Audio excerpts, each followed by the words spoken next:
komposisi pemain yang Garda Calling U23 ini ya, dengan adanya mungkin Rafael Struijk yang dipanggil, Struijk ya tuh, dan juga ada Dion Max juga dipanggil, Dion Max ya, pemain diaspora kita juga. Ini mungkin akan membantu kedalaman skuad timnas Indonesia U23 untuk bisa lolos ke Piala Asia U23 2026. The best of the best di Under 23 yang dimiliki oleh Coach Gerald Vandenberg.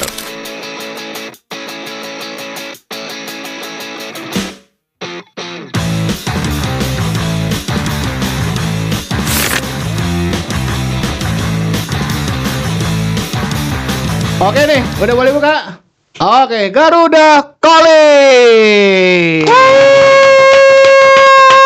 Tidak dinanya-nanya out of the blue, tiba-tiba di Instagram keluar 23 pemain yang akan mewakili Indonesia di Delta Sidoarjo untuk Piala kualifikasi usia under 23. Let's go. Mantap. Tapi sebelumnya, kanal kita baru Kakak Vindi. Jangan lupa guys untuk di subscribe YouTube channel ini ya, like, comment, share juga ya ke teman kalian. Oke. Baru ngobrolin bola bareng teman Obrin, Kakak Firdi Muhammad. Guys, kasih daging Bang ya. Langsung let's go. Oke. Memang tanggal 3, 6, 9 sebenarnya ada perhelatan juga itu di 2 game lagi FIFA Matchday. Sayang satu gugur bahwa Indonesia tidak akan bertemu dengan Kuwait ya.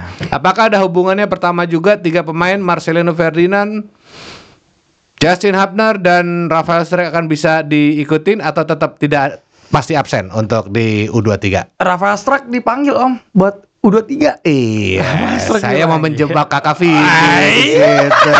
Rupanya dia udah lebih teliti, makanya tamu kita dia lebih jeli di sini. Ya, jelas di sini. Depannya di sini ada Hoki Caraka, Yan Sraven, Rahmat Arjuna, Rafael Struijk, Salim Tuharia Arema FC, Ricky Pratama PSS Makassar. Mantap, Jos Gandos. Kita akan bertanding jadwal lengkapnya di awal Rabu 3 September Indonesia versus Laos. Gimana kira-kira untuk lawan Laos Indonesia? Timnas Indonesia untuk saat ini berada di grup J ya? Kita grup kita J ya? 23 di sini di ya grup. mungkin. Ya, pokoknya isinya kita bersama Korea Selatan, Laos dan Macau ya. Ya. Tanggal 3 September menghadapi Laos di laga pertama kualifikasi Piala Asia U23. Menurut aku sih yakin PDO menang lawan Laos mah. Sure win ya, Pak. Easy win atau aja sure aja? Nggak boleh juga bilang easy win, tapi persentasenya kalau aku bilang 75% kita menang lawan Laos. Karena dengan mungkin komposisi pemain yang Garda Calling U23 ini ya, dengan adanya mungkin Rafael Struijk yang dipanggil, Struijk ya tuh, dan juga ada Dion Max juga dipanggil, Dion Max ya, pemain diaspora kita juga. Ini mungkin akan membantu kedalaman skuad timnas Indonesia U23 untuk bisa lolos ke Piala Asia U23 2026. Let's go. Kendalanya begini Kakak Firdi. Kendalanya itu kan di sini adalah 44 negara ya kan. Hanya yang lolos langsung adalah yang nomor 1, ditambah 4 runner up terbaik, ditambah 1 tuan rumah ya kan. Kalau kita misalnya kita menang 10-0 lawan Laos, 10-0 lawan Macau, tapi kita kalah lawan Korsel cuma sama Laos menang 1-0 menang lawan kita 1-0, ya kita nunggu yang terbaik runner terbaik. Betul. Begitu kan Bang? Ya. Aduh. Jadi format kualifikasi Piala Asia U23 2026 ini ada 44 negara ya, 44 dibagi negara. menjadi 11 grup. Yang akan lolos ke putaran final Piala Asia U23 ini hanya juara grup. Dari masing-masing 11 grup ini, dan hanya 4 negara peringkat kedua terbaik. 4 negara. Itu ada 11, cuma 4 doang yang diambil tuh. Pegel nggak? Runner up. Udah menang-menang nggak tahu ya, cuma nomor 2 nggak ya. Pegel nggak sih lah. Aduh, tapi inilah sepak bola. Tidak ada yang bermanja-manja di sini. Siapa yang terbaik dia akan terus maju. Siapa yang terbaik agak mundur dia akan digantikan sama yang terbaik yang akan maju lagi. Begitulah sepak bola. Tidak ada bermain. Kita bedah pemain boleh, Bang? Boleh dong. Garuda Calling U23. Garuda Calling U23. The best of the best di Under 23 yang dimiliki oleh Coach Gerald Vandenberg. Dia adalah seorang juara Piala Eropa 1988. Posisinya adalah sayap kanan, bermain bersama Van Basten, Ruud Gullit, dan juga yang pasti kita tahu adalah di belakang. Saya selalu mirip Patrick Kluivert namanya. Siapa namanya itu? Pemain AC Milan pokoknya. Jadi dia seorang legendaris. Oke. Cahaya Supriyadi ini kiper saya paling suka karena dia start dari Persija, pindah karena nggak selalu jadi cadangan terus, dipindahkan dia memindahkan diri pertama pinjaman, tapi akhirnya dibeli oleh Bekasi. Abis di Bekasi dia tidak mau cari tempat nyaman, akhirnya dia pindah lagi ke Yogyakarta. Bagaimana Cahaya Supriyadi? Atau Dawa Fasya, atau kemarin yang bermain gemilang Muhammad Ardiansyah. Sayang saja kita kalah memang terakhir di final, mau gimana. Siapa pilihan Kakak Firdi di sini di kiper utama? Menurut aku Cahaya Supriyadi sih ya.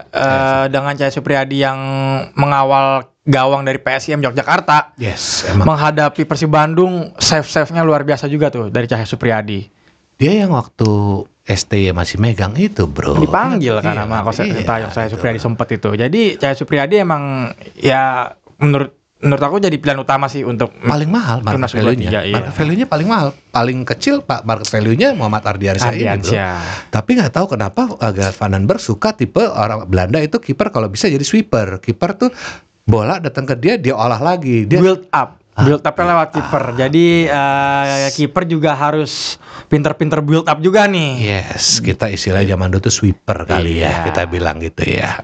Jadi untuk Kakak Firdi Muhammad lebih cenderung ke Cahaya Supriyadi. Sementara udah 3 klub makin matang, semoga makin bagus. Saya kaget adalah waktu di U19, waktu itu di bawah Indra Safri, ada satu nama main di Madura, aku lupa ya namanya ya.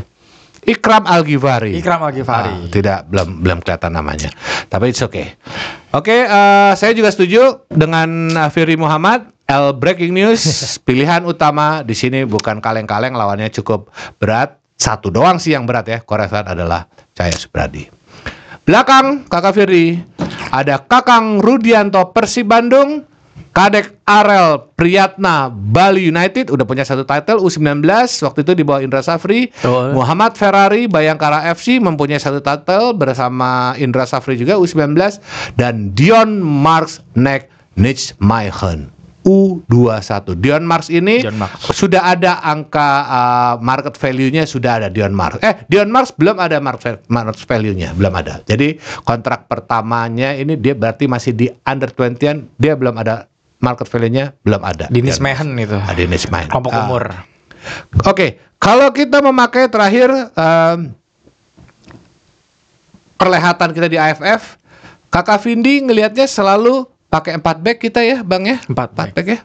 Karena ya lagi-lagi Coach Gerald itu sama kayak Coach Patrick Kluivert kan, pakai 4 back ya. Iya, waktu itu pilihannya kalau nggak salah Bang, pasti pertama sempat dimainkan adalah anaknya Timo Schuneman, ya kan, Brandon Schuneman yang mirip Pascal Struijk. Iya, tapi tidak ada Bang di sini namanya. Iya, tidak ada Bang Brandon. Makanya nih. Jadi di sini yang stay berarti Kakang Rudianto, Kadek Arel, Muhammad Ferrari on off ya kan Bang. Dion Marks baru pertama. Di U19 saya belum sempat main waktu itu, uji coba bermain. Siapa Bang? Kalau 4 back bener-bener 2 back tengah yang terbaik, Bang. Menurut aku sih untuk 2 center back di tengah ini kemungkinan Coach Gerald untuk di kualifikasi Piala Asia U23 akan memakai Kadek Arel sama Ferrari. Wow. Kadek Ferrari Yang main di Bayangkara kah? Angkatnya apa itu dia ya sekarang ya? Wow. Yang kalau nggak salah kartu merah waktu STY itu ya. Ferrari. Baik, oke, no problem, no worries. Mereka yang terbaik, di antara yang terbaik, pilihan Kakak Firdi di center back center 2 adalah Kadek Arel dan Muhammad Ferrari. Saya agak berlainan, boleh Kakak Boleh, Muhammad? Ya kan? Ini. Karena saya bukan gila-gila naturalisasi, Dion Marks juga belum pernah kita lihat gacor. Kadang-kadang orang kalau udah ada Belanda sedikit, pasti dia yang terbaik. Tidak. Iya betul lah. Tidak. Saya di sini tetap pegang di sini yang terbaik adalah Kakang Rudianto. Cukup tinggi badannya, semua tinggi lah, Iya. Kakang Rudianto dan pastinya Kadek Arel. Jadi saya agak berbeda dikit, tapi nggak masalah. Perbedaan itu nggak masalah. Hanya kita lihat nanti yang terbaik lah, yang akan turunkan. Dan jangan cedera. Oke. Kita bermain 4 back, berarti kita ada 2 di kanan ya, Bang ya. Nah, back sayap namanya, kanan Bang. kiri ini nih di yang kemarin tuh ada Ahmad Maulana Syarif, ya saya suka. Di sini tersedia nama Muhammad Alferisi Buffon, Borneo FC, 1 titel dari Piala AFF 2023 bersama Indra Safri. Tapi waktu itu dia posisinya bukan di back sayap, dia di center back, di sebelahnya Kadek Arel. Iya. Buffon. 2, Frankie Miza, Bayangkara FC. 3, Doni Tri Pamungkas, di sebelahnya Rizky Ridho ini di Persija. Juga 1 titel di Piala AFF 2023 di bawah Indra Safri. Dan Mikel Tata, idola aing, idola, let's go. Tapi tunggu dulu, belum tentu itu pilihan aku. Kita persilahkan dulu kepada Kakak Firdi memilih siapa yang terbaik sebagai back sayap. RCB sama LCB RCB dan LWB dan RC. Oh ya, kan 4 RCB ya. Oh iya itu ya. LW itu. Let's go. Kakang sih RCB-nya aku tuh. Kakang ya? Kakang RCB. Oh oke boleh. Gitu. Bisa kan diatur kan terakhir main Kakang, terakhir Kakang main kan dia kan RCB. Dan LCB-nya aku ke Dion Marks. Di situ Dion Marks. Oke. Nich my hands ya. Oke. Yakin nih kunci lock? Yakin sih itu. Lock itu lock. Oke. Sesuatu yang baru sekali dari Kakak Firdi. Cerdas, tapi belum tentu cerdas juga. Oke. Baik, kalau aku pilihannya tetap paling kanan adalah, kok nggak ada Ahmad Maulana? Iya, Ahmad Maulana Syarif itu nggak di Gardu Calling, nggak ada Gardu Calling dia Ahmad Maulana. Kepanggil Fir. Makanya aku di RCB itu Kakang. Oh alah.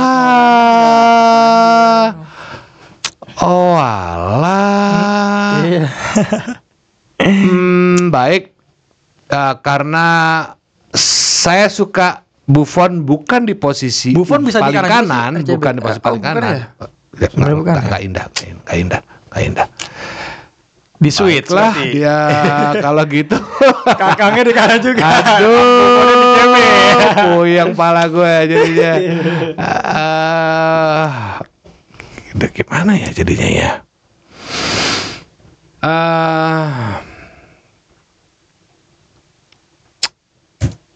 Saya suka banget sama ini Bang Ahmad Maulana. Iya Bang, Ahmad Maulana Arema Malang itu Bang. Yang Arema. Itu kesukaan saya Bang. Enggak Garuda Calling Ahmad Maulana ya iya, untuk Bang. pemusatan latihan nanti ya. Gimana ya jadinya ya? Oke, baiklah. Saya pilih di sini. Sebenarnya saya mau ambil sepupunya Asnawi Mangkualam ya, Zanadin Faris. Kok Zanadin Faris lagi? Bukan. Aduh, puyeng pala gue ya. Oke lah, aku pilih Muhammad Alferisi Buffon. Buffon di RCB, di switch apa? Paling kanan tetap tetap RCB lah ya. Buffon. Paling kiri tetap Doni Tri Pamungkas Persija Jakarta. Saya kunci di situ ya. Doni Tri Pamungkas ya. Boleh. Karena saya sebenarnya mengidolakan Ahmad Maulana Syarif.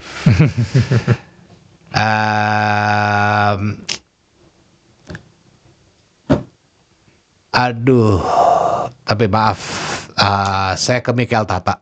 Saya idola saya tetap, karena saya dari awal ngeliat Mikel Tata Persebaya Surabaya. Doni Tri Pamungkas, maaf saya juga suka sama Persija.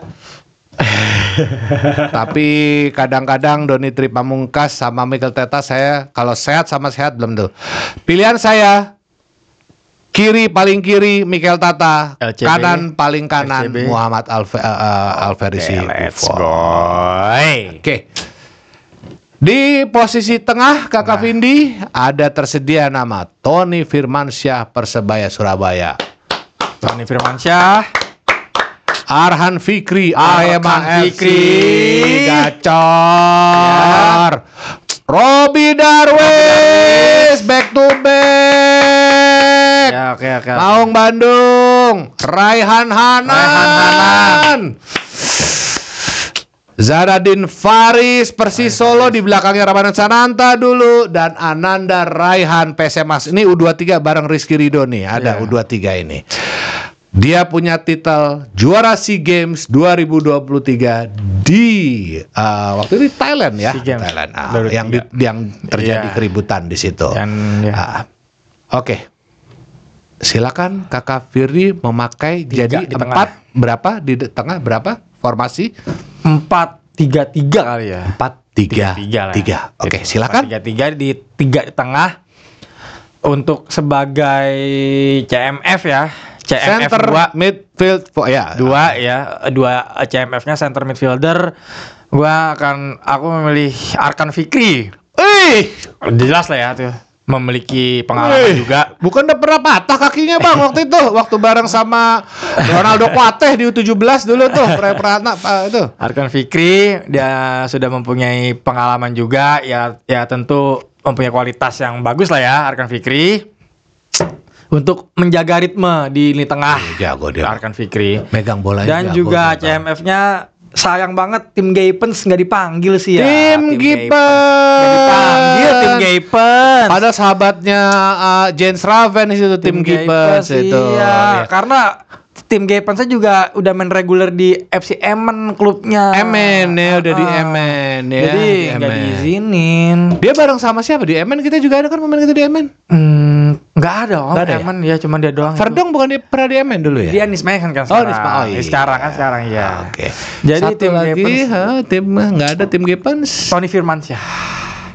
Wow, oke. Dua lah itu, Tony Firmansyah sama Arkan Fikri yang menjaga jenderal di tengah lah itu. Tengah ya. Arkan Fikri sama Tony Firmansyah. Dan untuk IMF-nya nih, IMF-nya gue pakai Rehan Hanan. Boleh lah itu. Editor denger? Editor kalau di ngomen di tempat saya kayaknya Persija juara terus nih editor nih, kan nggak kelihatan mukanya nih. Disebut nih sama Kakak Vindi, Raihan Hanan. Yang dimana pasti kalau gua sama editor pasti sukanya Raihan Hanan sebenarnya. Sedikit ke kanan posisi Rio Matsumura. Jangan bukan begitu editor? Emang Raihan Hanan dia bener-bener bisa lah dijadikan sebagai motor serangan lah ya. Tengah kita bedah dikit dulu ya, bentar deh. Panjangin dikit tengah nih, seru nih. Bill, gimana Bill? Raihan Hanan sebenarnya paling cocok di tengah atau di sudut kanan, agak kanan-kananan dikit sih? Kanan dikit. Ada nyamping dikit. Nyamping dikit. IMF kan dia bisa ya nyamping-nyamping lah itu. IMF mah bisa dia. Oke. Jadi sepakat adalah untuk di Hanan di posisinya tengah IMF depan tapi dia agak lebih untuk motor serangan lah ya. Ya, Jenderal 2 Arhan Fikri dan Tony Firmansyah. Oke, baik, pilihan yang tepat sekali, keren sekali. Gue juga kayaknya nggak akan lari, cuman di sini saya cek dulu di depan ada siapa. Oke, Abang pakai 3 ya di tengah ya. Oke, 4. Saya kalau lawan Korsel Bang, kalau lawan Korsel sebenarnya saya pengen tuh kayak 5-4-1 kalau lawan Korsel. Lebih bertahan. Tapi kita ngomong overall dulu lah ya. Kita ngambil juga sama juga di sini saya pakai karena di sini menarik sekali, di sini ada Zaradin Faris. Kan? Orang nggak terlalu ngeh dia, padahal di Persis Solo di belakang waktu zamannya Ramadan Sananta, dia gacor terakhir nih. Enak dilihat nih. Ada Ananda Raihan ini yang saya tanggung namanya. Tapi kalau Tony Firmansyah, Arhan Fikri, Robby Darwish, Rehan Hanan, Zananin Faris, sayang Zananin Faris saya taruh dia di posisi depan. Berarti saya 3 saya ambil Tony Firmansyah, Arhan Fikri, Robby Darwish. Boleh lah Robby Darwish. Lemparin ke dalam. Sayap saya langsung ke depan.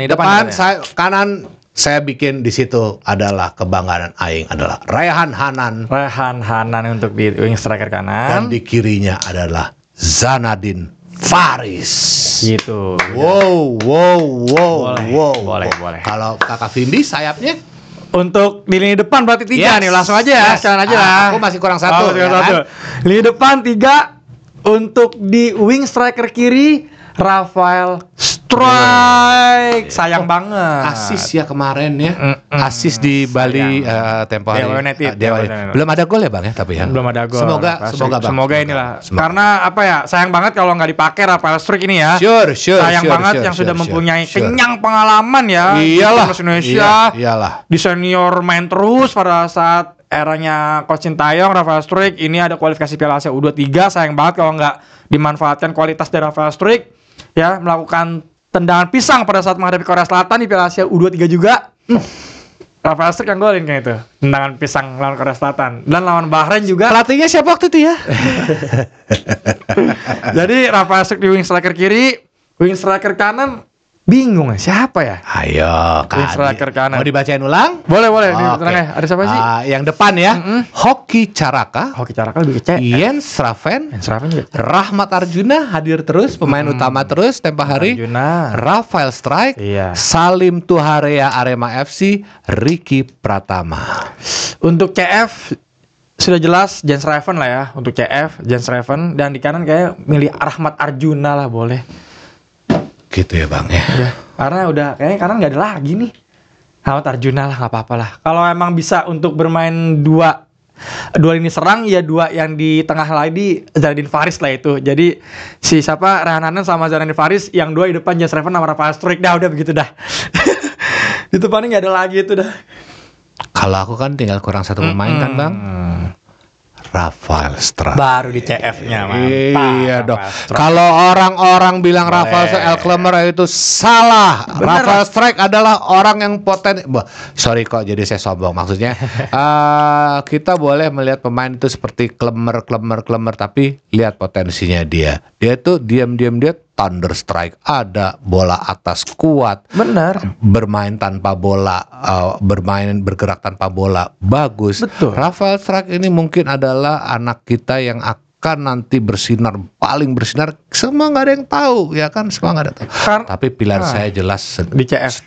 Setuju. Tapi sebagai CF adalah Rafael Strike. Emang Rafael Strike ini walaupun baik yang bilang klemer, tapi emang positioningnya bagus Om. Yeah. Positioning penempatannya gitu loh. Yeah. Kenapa makanya pada saat sebelumnya di era Coach Sintayong selalu dipakai, karena Rafael Strike dinilai sama Coach Sintayong ini mempunyai positioning yang bagus.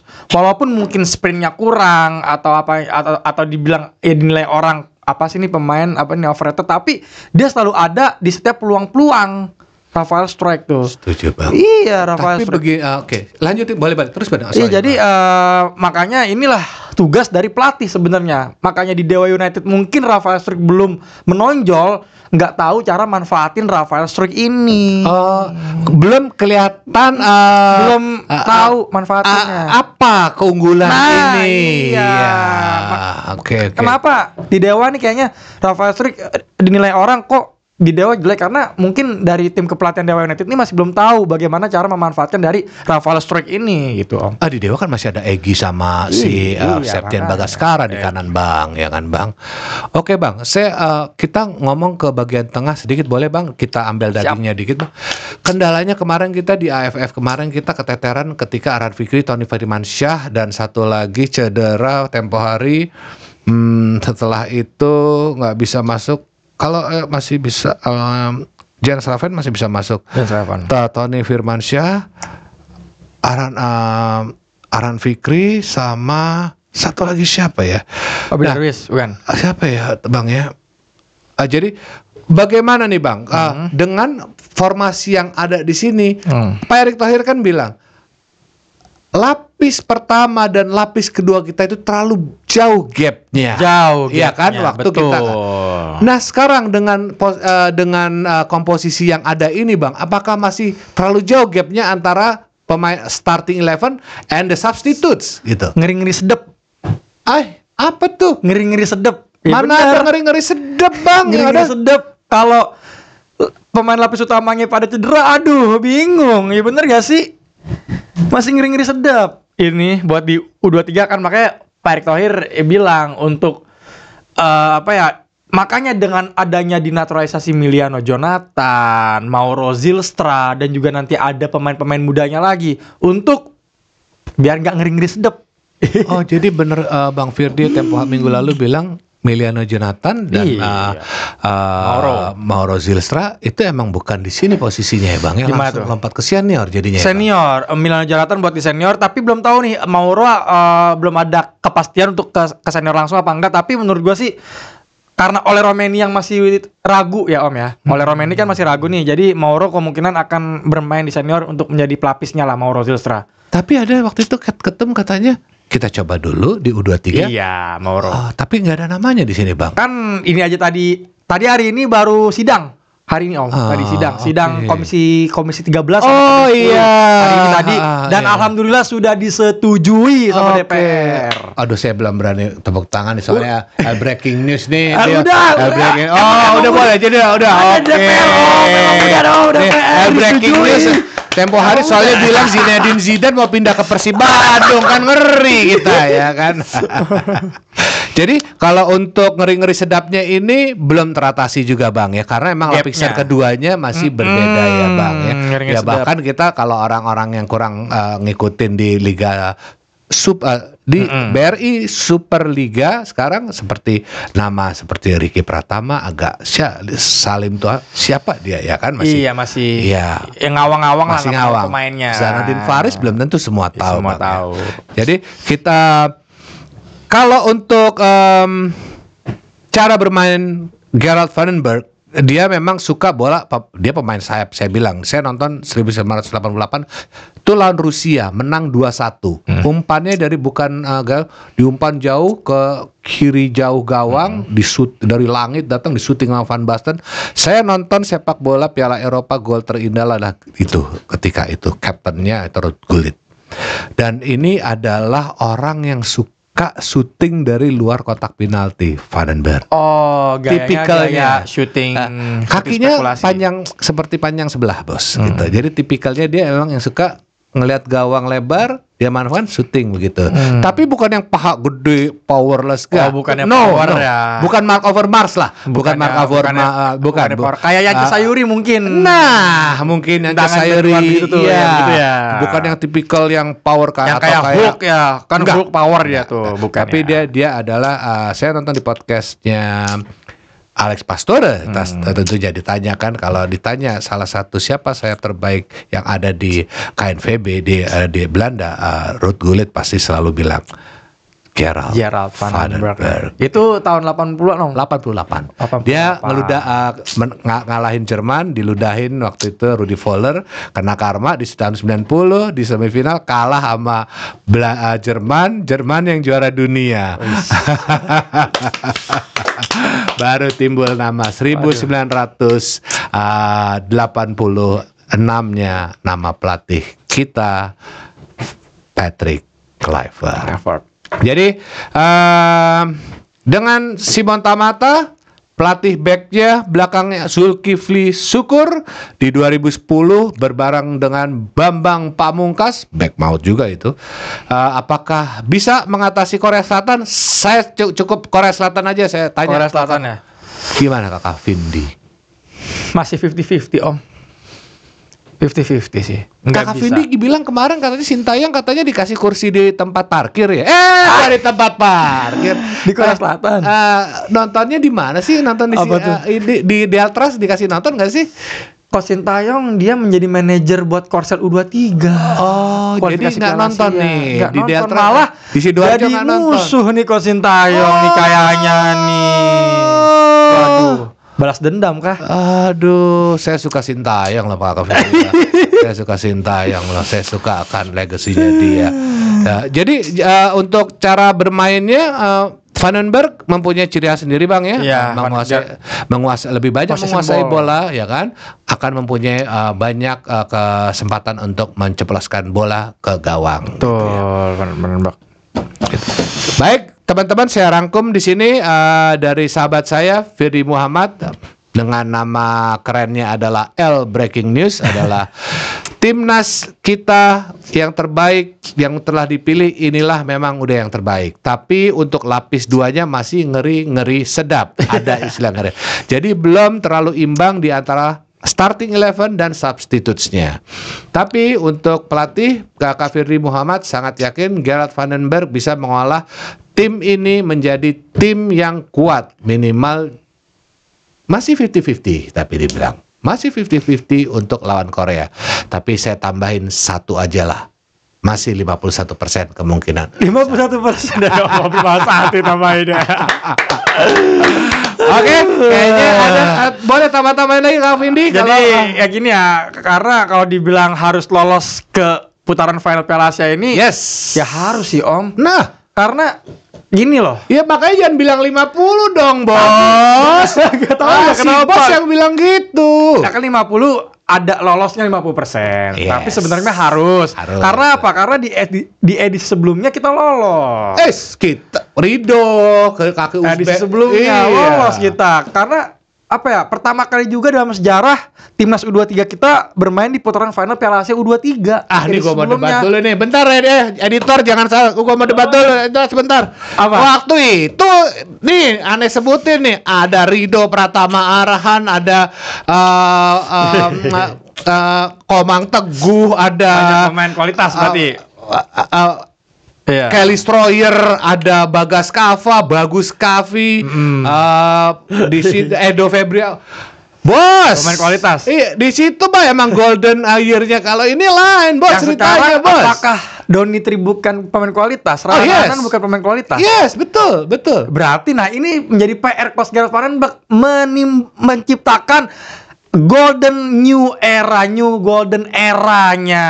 Sintayong kan diciptakan yang dia di sebelumnya. Cerdas. Dan ini PR dari tim kepelatihan timnas Indonesia U23, Coach Gerard Vandenberg menciptakan new golden era. Rehan Hanan, Donitri, Kadek Arel. Tapi mana Marceng Maridonya? Ya kan itu udah ke senior, Om. Udah tua. Udah ke senior lah. Marceng juga walaupun sebenarnya masih bisa, tapi kan diambil senior untuk kualifikasi Piala Dunia. Jadi ya sekali lagi ini sebagai PR karena di edisi sebelumnya kita lolos, ini kalau nggak lolos ya kenapa ganti tim kepelatihan? Gitu aja.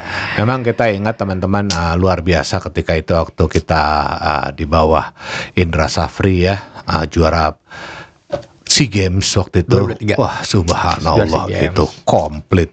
Muhammad Ferrari, Rizky Ridho, Rio Fahmi Persija, paling kirinya yang di PSM Makassar. Irfan Johari bukan sih? Depan itu yang golin depannya kan Irfan Johari. Beckham Putra di situ. Beckham Putra ada di situ. Kan? Tim yang maut sekali, ada Pratama Arhan di situ, ada Kelly Stroyer di situ, ada Dewangga di situ, ya kan? Ada Arhan Fikri bahkan yang di situ. Iya, masih. Aduh, saya bilang saya harapkan sebagai pemandu acara di sini, saya setuju, saya support banget Kakak Firdi. Jangan pernah putus asa dengan materi pemain yang ada di kita ini. Iya. Siapa tahu dengan pelatih baru ini kita percaya Gerard Vandenberg bisa membentuk tim ini berarti the new golden era, dan bisa naik terus, disiplin terus, menunjukkan integritasnya sebagai pemain yang komit untuk Indonesia. Naturalisasi atau pemain lokal, semua udah darahnya Garuda di dadaku. Let's go. Oke, jadi sampai sini aja. Cukup, editor? Oke. Thank you banget ya. Yuk. Sampai ketemu lagi di Ngobrol Bola bareng Obrin dan Firdi Muhammad. Oke. Jangan lupa guys di-subscribe ya, di-subscribe nih di bawah nih. Jangan lupa di-subscribe. Thank you Fir. Thank you support ke channel gue Fir ya, Obrin Bola ya. Siap. Teman-teman juga semoga Tuhan membalas kebaikan teman-teman yang sudah men-subscribe, tapi yang belum subscribe, komen, like dan share konten ini. Selamat menikmati.